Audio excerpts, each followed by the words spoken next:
Pemirsa, kita lanjutkan diskusi kita.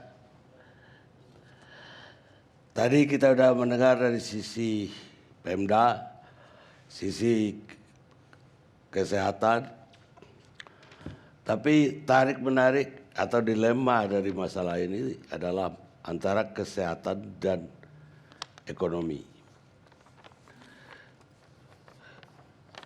Diakui atau tidak, dari sisi ekonomi benar-benar terpukul habis oleh COVID-19 ini. Walaupun tadi dikatakan kesehatan nomor 1. Banyak teman-teman pengusaha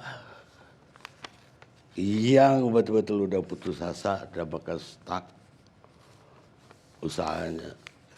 Dan tidak ada yang bisa sebetulnya menolong dalam situasi begini. Cari kredit juga tidak gampang. Dan regulasi yang selama ini kita berharap ada deregulasi juga tidak lancar. Sehingga keluhan itu kita dengar dari mana-mana. Bahkan tidak hanya dari bisnis yang kecil, tapi dari orang terkaya Indonesia pun. Budi Hartono dari Jarum mengirim surat ke Presiden mengeluhkan persoalan penanganan COVID-19 ini. Yang intinya beliau lebih setuju adalah pengawasan dari protokol-protokol tersebut, bukan PSBB yang diperpanjang. Karena ini gak hanya memukul yang kecil-kecil, tapi juga memukul yang besar-besar. Dan tentu saja dampaknya kepada yang kecil. Kalau pabrik tidak jalan, berarti supply-nya juga tidak jalan. Supply ke pabrik tersebut. Bahkan penyalur-penyalur dari pabrik tersebut juga akan berhenti. Malam ini kita mengundang 2 pengusaha. Dua-duanya sebetulnya namanya pakai Yani ini, Suryani. Yang pertama saya akan dengarkan dulu yang paling terpukul sesungguhnya, pengusaha hiburan Ana Suryani, Ketua Asosiasi Pengusaha Hiburan Jakarta. Saya persilakan. Izin untuk buka masker, Pak Kami. Ya, silakan. Dari tadi saya buka tutup masker, biar pemirsa tahu juga saya sedang mengalami mah. Jadi saya nggak kuat. Yang penting di sini protokol sudah saya jalankan, kita ada distancing dan mic satu narasumber satu mic dan kita menggunakan pelindung. Oke, Assalamualaikum warahmatullahi wabarakatuh. Selamat malam, salam sejahtera, salam hormat buat Pak Karni dan buat rekan-rekan yang hadir di malam ini, serta untuk seluruh pemirsa TV One, khususnya pemirsa Indonesia Lawyers Club. Baik, saya langsung saja Pak Karni. Saya menyikapi kebijakan dari Bapak Gubernur kita, Bapak Anies Baswedan.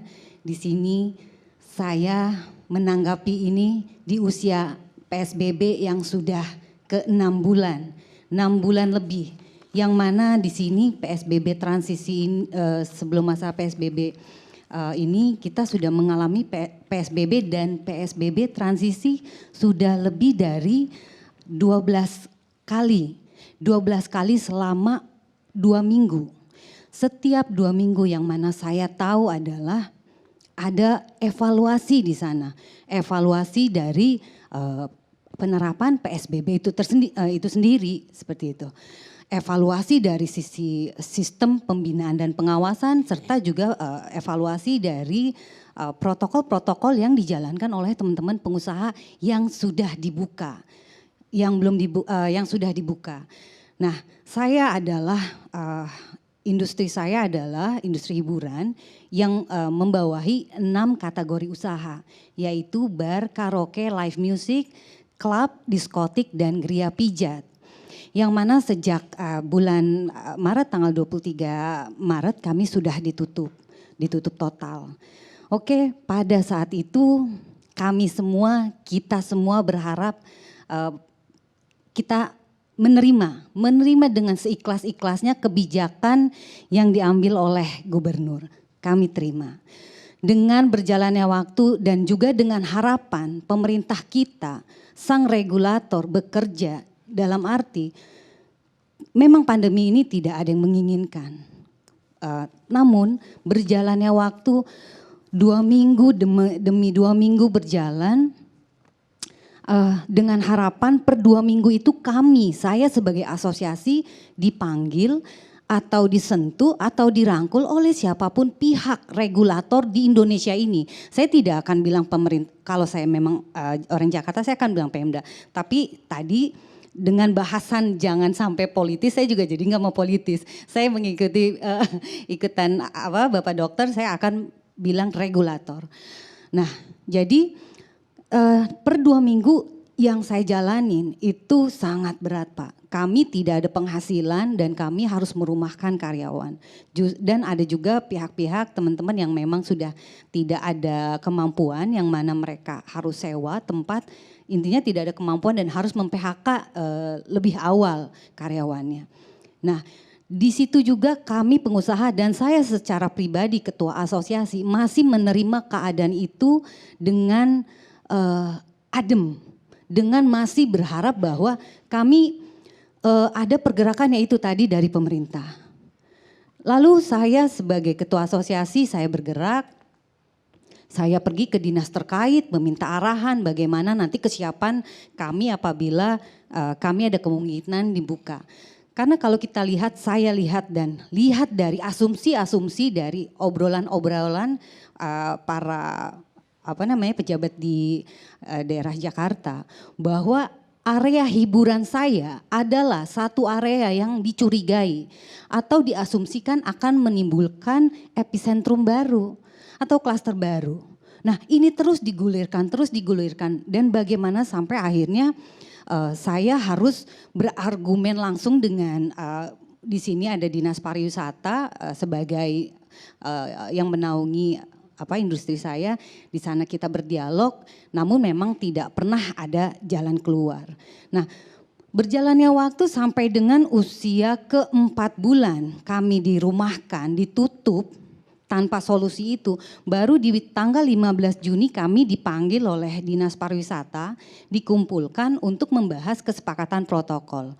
Yang mana setelah habis kami membahas itu, dari poin-poin yang diajukan ke kami tidak ada penolakan, tidak ada penolakan karena kami para pengusaha sadar betul kami ini bukan orang-orang egois yang hanya mau buka usahanya demi kepentingan kami, tidak semata untuk itu. Kami sadar kami punya peranan penting di masyarakat karena kami adalah bagian dari masyarakat. Nah untuk itu semua protokol pada saat itu yang disuguhkan kepada kami setujui. Tapi berjalannya waktu setelah 1 bulan lebih tidak ada evaluasi dari atau tindak lanjut dari pembahasan tanggal 15 Juni itu. Tidak ada evaluasi mungkin dari Satgas daerah atau Satgas pusat atau dari Dinas Pariwisata sendiri yang menginformasikan bahwa protokol itu lemah. Sampai akhirnya terjadi gejolak. Pada tanggal 21 Juli itu dorongan untuk aksi damai, melakukan aksi damai. Nah itu mau gak mau saya harus akomodir. Di mana saya juga pada saat itu membatasi jumlah karyawan dan jumlah pengusaha yang hadir. Ini di luar dari peserta inisiatif. Nah setelah itu, setelah tanggal 21 Juli saya diterima di Balai Kota oleh tim Biro Hukum, Biro Ekonomi Pemprov, perwakilan TGUPP, perwakilan Dinas Pariwisata. Lalu aspirasi saya diterima dan saya minta feedback, follow up selanjutnya. Sampai hari ini tidak ada. Nah lalu belum lagi saya dengar setelah saya aksi damai itu baru saya dikabarkan protokol COVID kami adalah lemah. Dan itu tidak serta harusnya dikabarkan secara formal kepada kami, sehingga kami bisa mengetahui kelemahannya ada di sisi mana, di poin mana. Karena pada intinya kami siap diperintah untuk menjalankan protokol yang ketat. Nah, belum lagi berjalannya waktu sekarang sampai ke 6 bulan Pak. Jujur, kami sekarang, kami bergejolak, akhirnya sekarang ada gerakan demo, aksi damai gelombang kedua. Tapi saya tidak mau mengakomodir itu. Kenapa? Karena saya tahu di gelombang yang kedua ini bukan seperti yang gelombang pertama. Karena ini isinya orang marah gitu, orang lapar, orang teriak, jadi saya tidak akan mau. Nah, belum lagi ada gerakan juga dari teman-teman pengusaha yang akan melakukan upaya hukum.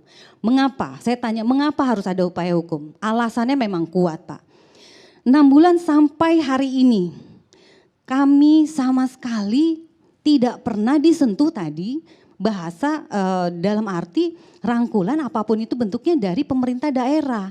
Karena saya di Jakarta, dari Pemprov tidak ada. Nah, belum lagi kami harus dipertontonkan dengan PSBB. Di masa PSBB transisi ini ada beberapa jenis usaha yang sudah dibuka. Oke, kita langsung saja to the point kepada restoran. Restoran yang sudah dibuka. Tapi restoran-restoran yang dibuka ini ternyata melanggar aturan, melanggar protokol COVID-19. Nah, ini akhirnya menjadi viral di kalangan kami sendiri. Kenapa? Karena kami ini pengusaha yang masuk ke fase antrian, fase kedua. Apabila di fase pertama pembukaan usaha itu di fase transisi itu pelonggaran usaha dibuka, dan teman-teman pengusaha yang di fase pertama ini nakal dan tidak menjalankan protokol, walhasil itu akan berdampak kepada kami yang antri ini di fase kedua. Nah, lalu apakah kami tidak proaktif? Sangat proaktif. Bagaimana teman-teman pengusaha langsung melaporkan, mengkomplain, bahkan juga teman-teman media banyak yang meliput. Saya beberapa kali menjadi narasumber untuk pelanggaran-pelanggaran yang terjadi di Jakarta ini. Bagaimana sebuah restoran bisa beroperasi sampai pagi-pagi, jam 2, jam 3 pagi tutupnya. Dan mereka menjual miras, alkohol 40%. Itu seharusnya sudah masuk ke ranah saya Pak, izin bar. Karena menjual alkohol 40%. Sementara bar sendiri belum dibuka gitu secara aturan. Karena itu hiburan. Belum lagi kami harus dipertontonkan melihat tayangan-tayangan DJ live virtual atau live musik yang diizinkan di restoran-restoran tersebut. Sementara live musik dan DJ itu ada di tempat kami juga, di hiburan. Nah, jadi ini banyak sekali ketidakadilan, ketidaksinkronan yang ada di lapangan.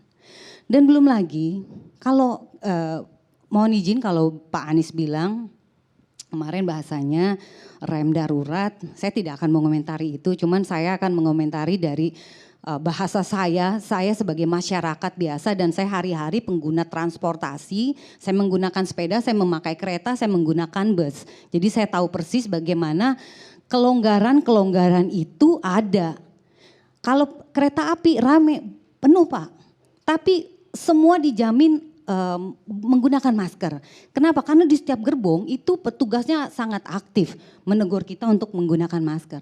Tapi bagaimana dengan terminal? Bagaimana dengan bus-bus kecil? Tidak, saya tidak menemukan itu. Belum lagi di pedestrian, Jalan Jenderal Sudirman kita bisa lihat.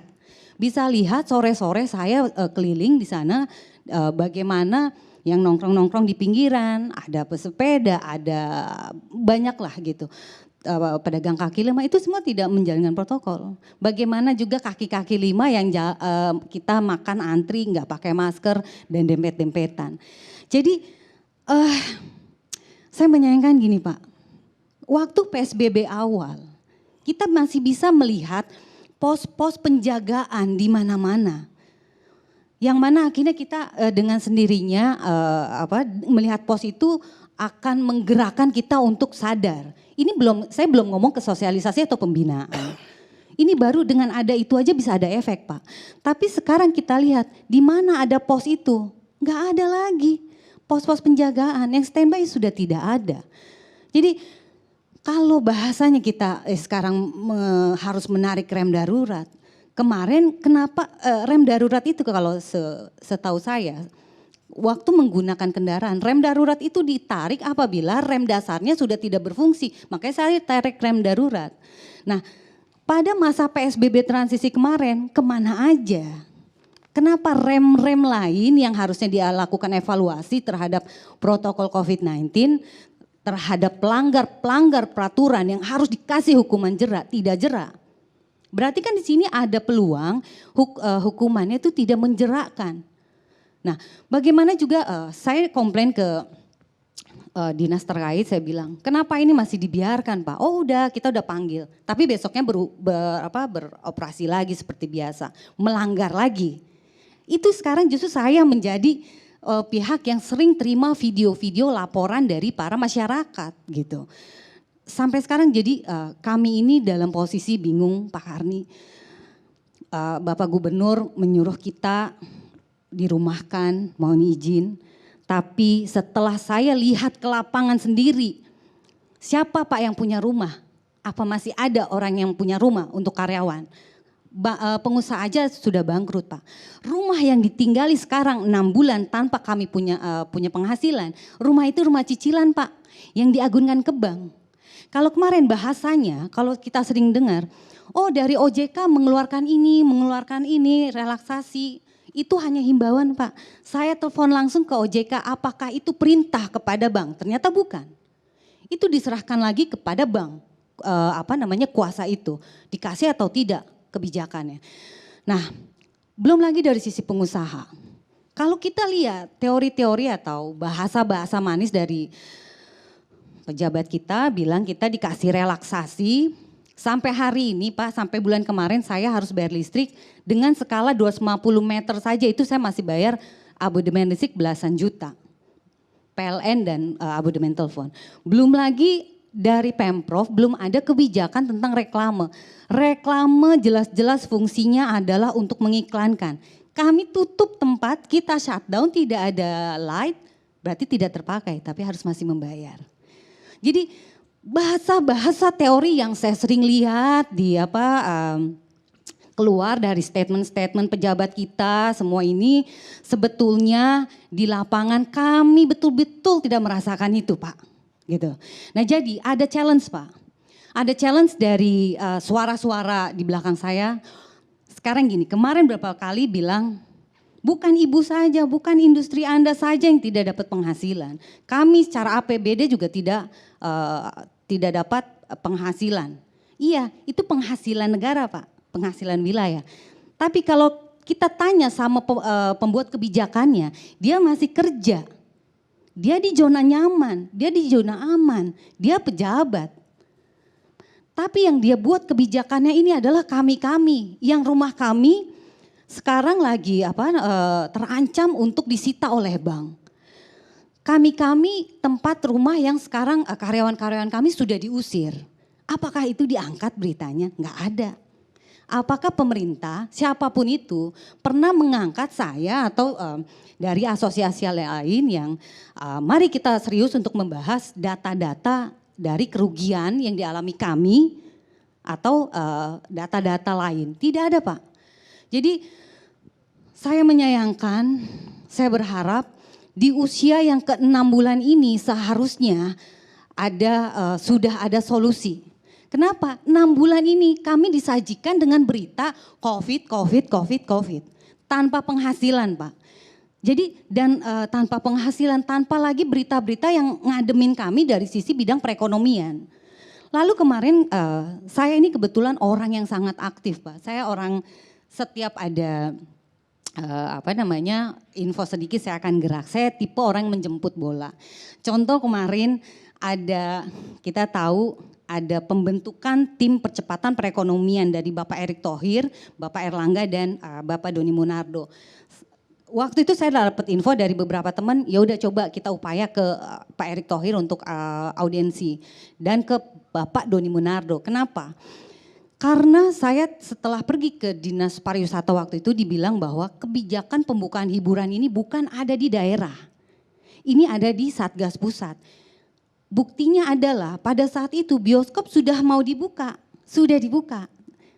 Tapi dapat teguran dari Satgas Pusat, akhirnya ditutup lagi. Nah, dari situ saya diminta untuk pergi ke Satgas Pusat. Akhirnya oke, saya pergi ke mana, mau minta audiensi ke Bapak Erick Thohir, ke tim percepatan ekonomi, karena buat kami mendengar kata-kata pembentukan tim percepatan ekonomi itu adalah sebuah, walaupun belum pasti, sebuah angin segar Pak. Gitu di kuping kami, karena selama ini kami dengarnya hal-hal yang selalu membuat kami sedih gitu, miris dan stres gitu. Nah, akhirnya saya pergi, saya browsing di mana sih tempatnya tim percepatan ekonomi ini, karena saya mau masukin surat. Sampai ke sana ternyata ada di katanya mereka ada di bawah Kesekretariatan Negara. Sampai di sana tidak ada. Tidak ada bagian manapun yang diperintah untuk menerima itu. Gitu. Sementara secara data katanya kantornya mereka di sana. Akhirnya saya mau nggak mau saya pergi lagi ke BUMN, mau masukin surat audiensi, saya pergi lagi mau nggak mau ke BNPB lagi karena kantornya Pak Doni di sana.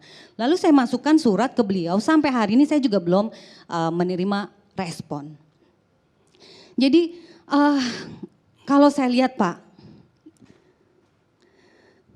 negara ini, regulator ini, Pemda ini kerjanya apa? 6 bulan setengah tahun waktu yang cukup Pak. Dan saya sendiri sampai kemarin waktu saya baca sebuah artikel tentang SG Certificate yang ada di Singapura yang sudah diterapkan. Bagaimana akhirnya SG Certificate ini menjadi portal untuk pembukaan sebuah usaha. Dan dia yang menjadi auditor Pak. Saya sampai akhirnya saya pergi kemana? Saya pergi ke Sukovindo. Saya pergi ke Sukovindo, saya diskusi dengan salah satu direktur yang menangani sertifikasi usaha dari bagian hiburan saya. Kami diskusi dan ternyata mereka sudah menyiapkan sebuah sertifikasi usaha yang namanya adalah ARISE. Nah ARISE ini sudah dibundel dengan protokol COVID-19. Bagaimana ternyata mereka ini bagus banget, bagaimana mereka sampai menciptakan lab Pak, nanti kita nih setiap usaha yang akan disertifikasi ini sampai dicek apakah spraynya kita ini nih yang untuk spray disinfektannya ini apakah benar sudah benar-benar membunuh kuman. Ini tidak ada standarisasinya memang di Indonesia ini. Semua orang bisa spray pencitraan aja, yang penting udah di-spray padahal itu isinya air kita nggak tahu. Nah, iya Pak, izin Pak. Satu lagi Pak yang harus, jadi harapan saya adalah, dan sampai hari ini keresahan di masyarakat tentang alat rapid test ini masih belum terjawab. Semua kita tahu seharusnya alat rapid test itu mempunyai standarisasi SNI. Kenapa? Karena sampai hari ini kita mencari alat rapid test akhirnya bukan mencari keakuratannya, kami mencari siapa yang termurah. Kayak gitu Pak. Jadi mohon dan kepada Gubernur DKI Jakarta mohon Pak untuk pembukaan fase itu saya rasa tidak bijak apabila sektoral. Lebih baik kepada siapa pengusaha yang siap secara protokol dan siap menjalankan kedisiplinan protokol COVID-19 ini harus dibuka. Jangan sampai yang patuh banyak, yang nakal banyak. Nah gara-gara yang nakal yang patuh ini akhirnya harus di shutdown semua. Seperti itu Pak. Terima kasih Pak.